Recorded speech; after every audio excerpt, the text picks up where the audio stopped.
Okay, good evening, everyone, and welcome to the BAS. Thanks for joining us. We have an audience in the room here, and we also have many people online. So welcome to everyone in the room and also everyone online. Few housekeeping details. If there is a fire, we're not planning a fire drill, so if there's a fire back of the building, then we leave through the front. That's the door that came through the front of the building, and we assemble at the entrance to Vauxhall Park, which is about 77 paces in that direction to the left. If there's a fire at the front, then we leave at the back of the building. So you go left out of the doors in this room, into a courtyard, out onto the road, and make your way to the Vauxhall Park entrance. For tonight's talk, we have Harrison West, who is going to give us a talk on Mariner 2. So I think the best thing to do is just to hand over to Harrison, and if we could give him a very warm round of applause, please.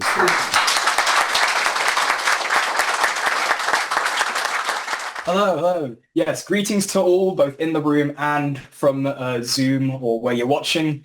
I am Harrison, the speaker for my talk, which is on the Mariner 2 spacecraft, the world's first successful spacecraft to visit Venus, which is the closest planet to us. So,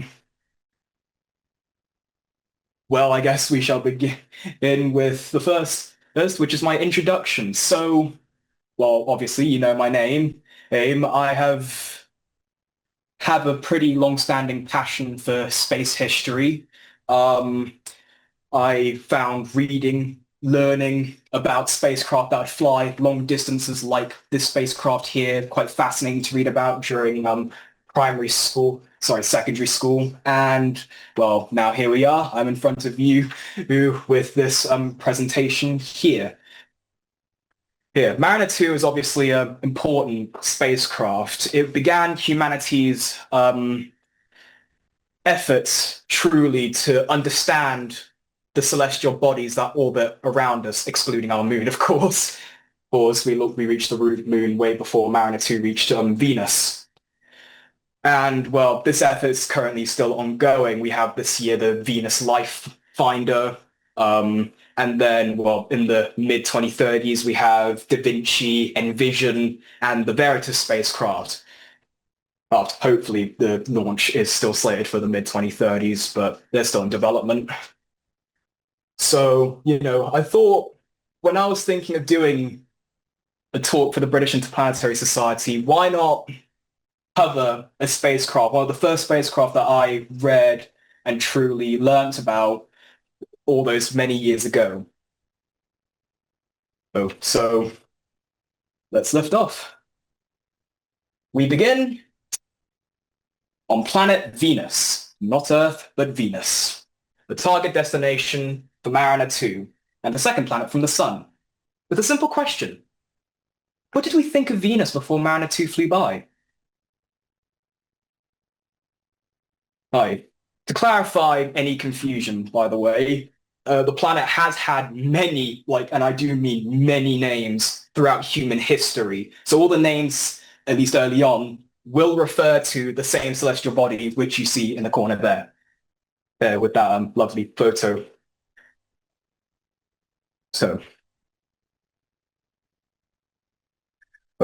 because of its predominance in the night sky, it's the brightest object in our night sky, it quickly became a predominant figure in human culture, dating back, well, thousands of years. However, people thought that Venus were two different celestial objects, the evening and the morning stars. The first cultures to recognize that Venus was a singular body in our night and morning, I guess, if you count the morning skies, were the civilizations of Sumer and Babylonia in Mesopotamia, who christened the planet Ishtar, after the Mesopotamian goddess of war and love. Quite contradictory, that, if you think about it. The Mayans considered Venus an important object of the night sky and tracked its movements very thoroughly. They even timed wars and other events like weddings around the planetary movement in the night sky. The Mayan deity Quetzalcoatl was often associated with the planet, and the Aztec god, I'm going to be real, I legitimately can't pronounce that, so you can try for yourself, but I've spent 11 times and it never worked. But this god here was the personification of Venus, particularly the morning star.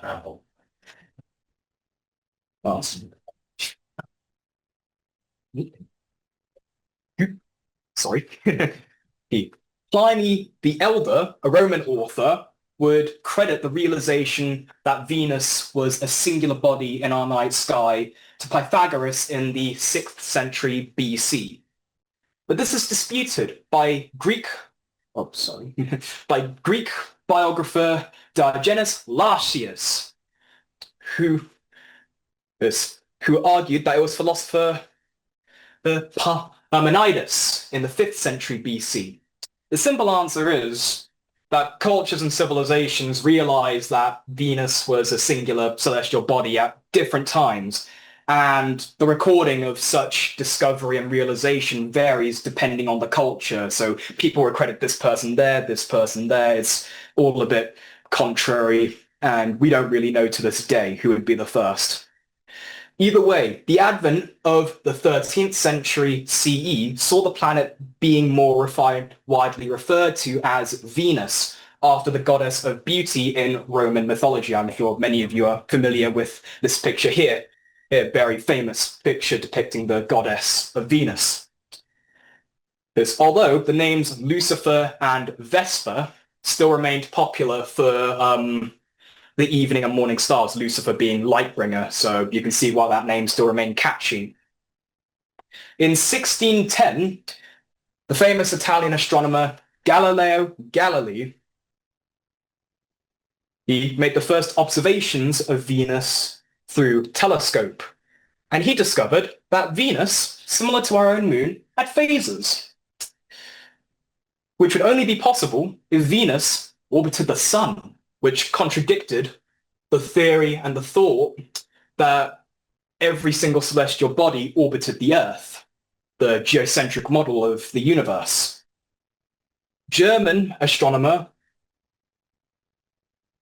interesting, that's meant to say Johannes Kepler there, so ignore that name. Hey, don't worry, he's no imposter. German astronomer Johannes Kepler, through mathematical calculations, would predict the 1631 Venus transit, a transit where the object passes in front of the sun. With English astronomer Jeremiah Horrocks predicting the 1639 transit, and even viewing it with his friend William Crabtree from their respective homes during the year of and day of that celestial event. In 1761, polymath of the Russian Empire, Mikhail Lomonosov, he discovered that Venus had an atmosphere after observing the planet during a transit, where he saw a thin glow coming from Venus from his house in the Imperial Russian capital of St. Petersburg.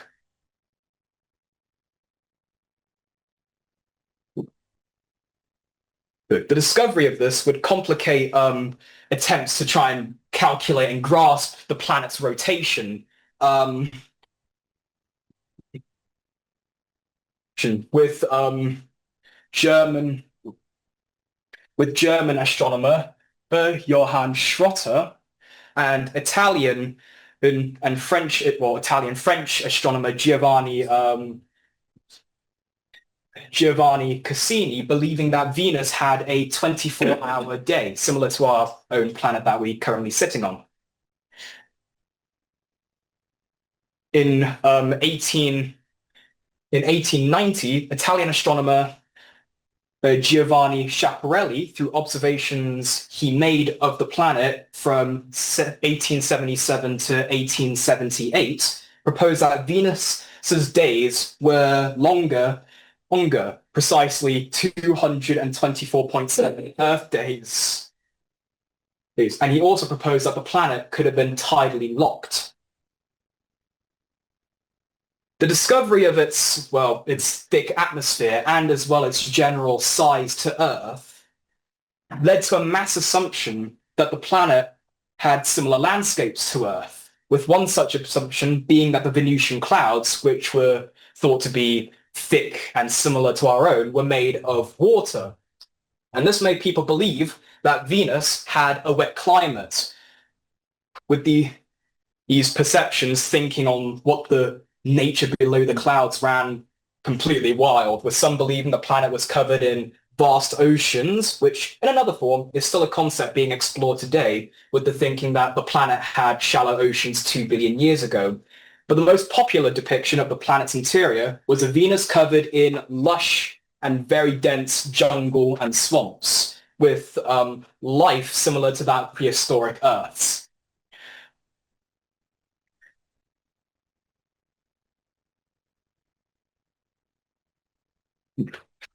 And this idea was popularized by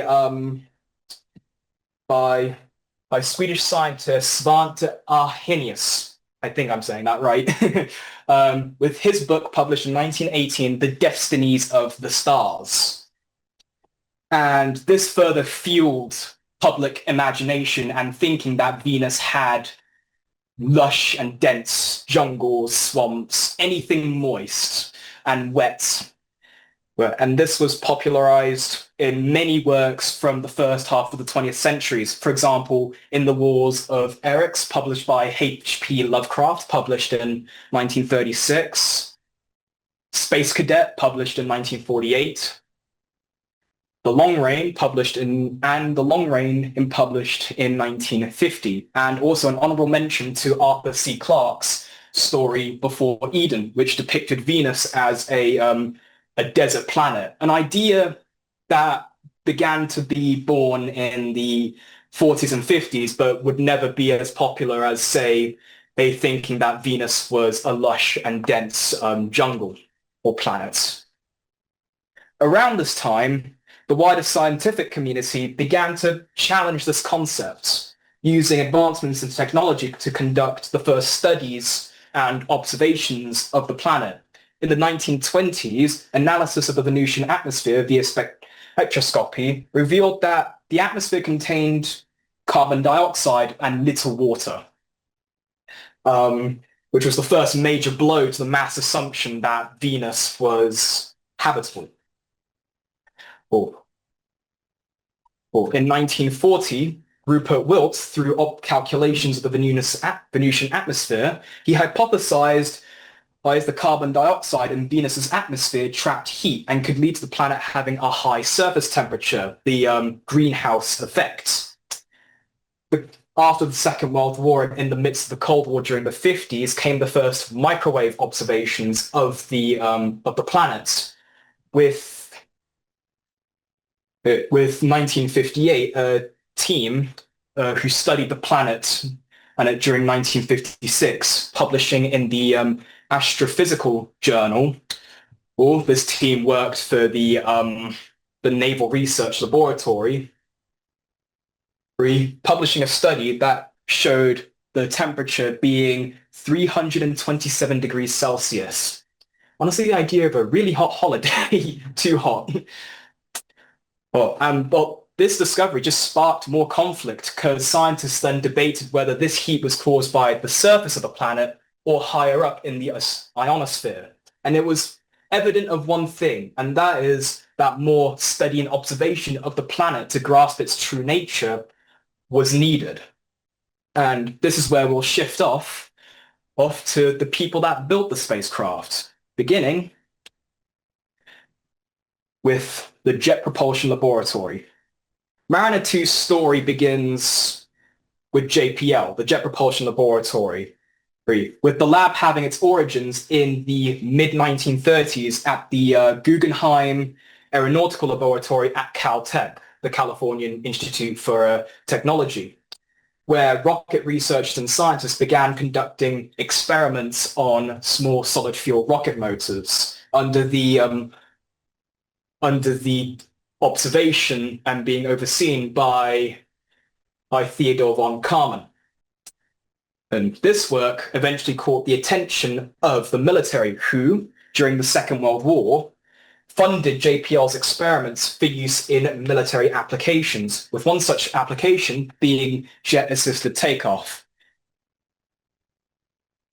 Well, nearing the end of the war and into the 50s, the lab moved away from simple rocket motors to full guided missiles, was spurred on by the testing of captured V2 rockets, as well as the Army's demand for longer-range nuclear-tipped ballistic missiles. By the space race, the lab had yet again moved on, this time to a new endeavor, satellites. With the lab constructing some of America's first artificial moons to ever be exposed to low Earth orbit, with Explorers 1 through 5.